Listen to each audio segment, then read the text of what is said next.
Μετά τις λίστες και τα λεξικά, πάμε να δούμε άλλη μια πάρα πολύ σημαντική δομή δεδομένων, όπως είναι η στίβα. Η στίβα είναι μια δομή δεδομένων στην οποία όταν θέλουμε να τοποθετήσουμε ένα στοιχείο σε αυτήν, το τοποθετούμε στο πάνω άκρο της και αντίστοιχα όταν θέλουμε να αφαιρέσουμε ένα στοιχείο από αυτήν, το βγάζουμε επίσης από το πάνω άκρο. Άρα πρόκειται για μια δομή δεδομένων με ένα άκρο.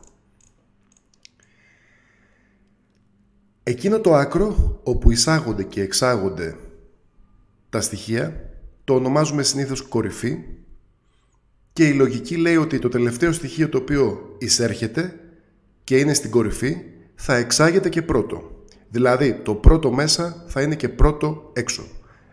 Last in, first out ή LIFO.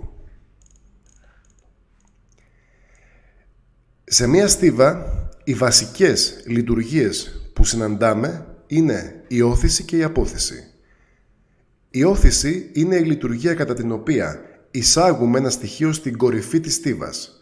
Αντίστοιχα, η απόθεση είναι η λειτουργία κατά την οποία αφαιρούμε ένα στοιχείο από την κορυφή της στίβας.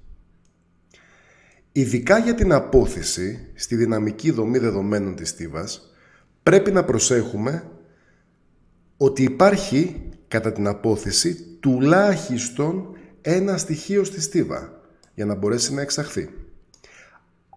Αν η στίβα είναι κενή και πάμε να κάνουμε απόθεση, τότε θα συμβεί υποχείληση. Θα πάω να αφαιρέσω δηλαδή στοιχείο από μια στίβα που δεν υπάρχει κανένα στοιχείο. Στην πραγματικότητα, η στίβα είναι μια ειδική περίπτωση της λίστας, όπως και η ουρά που θα δούμε στη συνέχεια. Άρα, στην Python και σε πολλές γλώσσες προγραμματισμού, η στίβα υλοποιείται με τη βοήθεια μιας λίστας. Μια ειδική περίπτωση λίστας όπου έχει μόνο ένα άκρο στο οποίο γίνεται η όθηση και η απόθεση. Και το τελευταίο στοιχείο που μπαίνει βγαίνει πρώτο. Last in, first out. Αυτό είναι ένα παράδειγμα μιας στίβας στην οποία έχουμε εισάγει 5 στοιχεία. Τους αριθμούς 1, 2, 3, 4 και 5. Αν γίνει όθηση του στοιχείου 6, αυτό θα πραγματοποιηθεί στην κορυφή, στο πάνω άκρο της στίβας.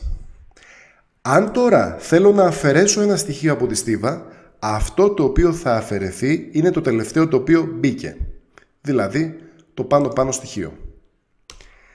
Θα περάσουμε τώρα να δούμε πώς μπορεί να υλοποιηθεί προγραμματιστικά μια στίβα και θα κάνουμε και ένα παράδειγμα πάνω σε αυτήν.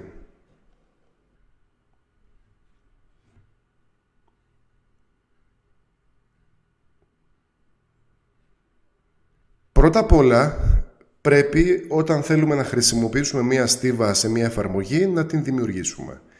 Εδώ έχουμε λοιπόν μία συνάρτηση με την οποία δημιουργούμε μία κενή στίβα, την create stack. Παρακάτω βλέπουμε άλλες δύο συναρτήσεις για την όθηση και για την απόθεση ενός στοιχείου από μία στίβα.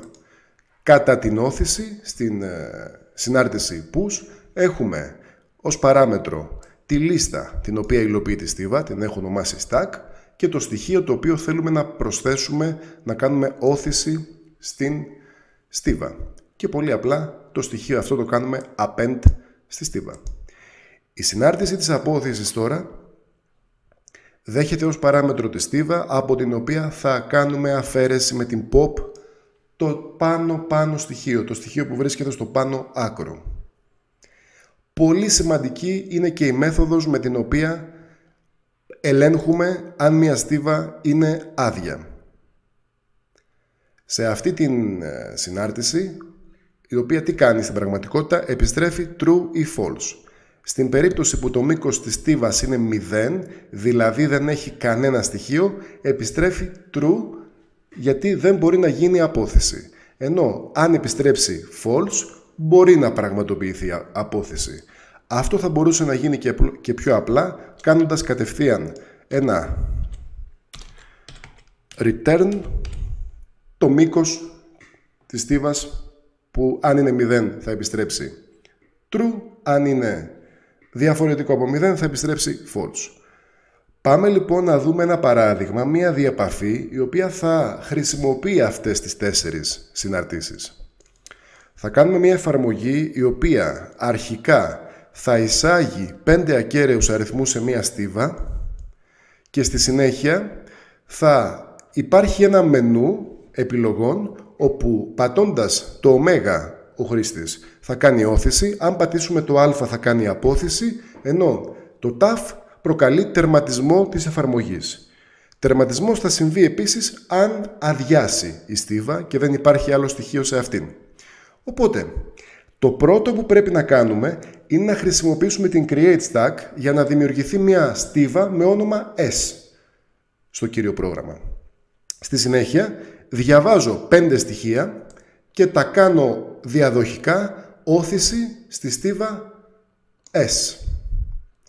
Στη συνέχεια, αφού θέλουμε επαναληπτικά να επιλέγει ο χρήστης αν θα κάνει όθηση ή αν θα κάνει απόθεση ή αν θα προκληθεί τερματισμός είτε από τον χρήστη είτε λόγω του αδειάσματος της στίβας, θα έχουμε για το λόγο αυτό στη συνέχεια μία while, όπου θα διαβάζουμε την επιλογή του χρήστη στη μεταβλητή selection και όσο αυτή η επιλογή είναι διαφορετική από το taf που προκαλεί τερματισμό και όσο η συνάρτηση is empty μας επιστρέφει false, δηλαδή υπάρχουν στοιχεία στη στίβα, θα προχωράμε στο επαναληπτικό σχήμα, στο οποίο αν έχει επιλέξει ο χρήστης να κάνει όθηση, θα οθείται το στοιχείο που αυτός επιλέγει στη στίβα. Διαφορετικά θα γίνεται η απόθεση του πάνω στοιχείου της στίβας.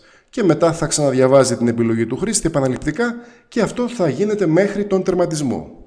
Και στο τέλος, αν προκλήθηκε τερματισμός λόγω αδειάσματος της στίβας, θα εμφανίζεται και ένα κατάλληλο μήνυμα που θα λέει ότι το πρόγραμμα τερματίστηκε επειδή η στίβα άδειασε. Για πάμε λοιπόν να εκτελέσουμε τον κώδικα αυτό. Θα δημιουργήσουμε αρχικά τη στίβα που είδαμε και στο παράδειγμά μας προηγουμένως με τα στοιχεία 1, 2, 3, 4 και 5.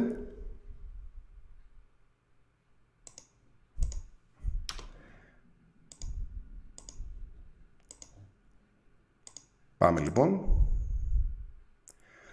1, 2, 3, 4 και 5. Και στη συνέχεια θα πρέπει να επιλέξει ο χρήστης αν θα κάνει όθηση ή απόθεση. Ας κάνουμε όθηση το 6. Μετά ας κάνουμε απόθεση και μας λέει ότι αφαιρέθηκε το 6. Ας κάνουμε πάλι απόθεση. Ας κάνουμε πάλι απόθεση και στη συνέχεια, χωρίς να έχει αδειάσει η στίβα, να κάνουμε τερματισμό. Αυτές λοιπόν ήταν οι βασικές λειτουργίες που συναντάμε σε μια στίβα.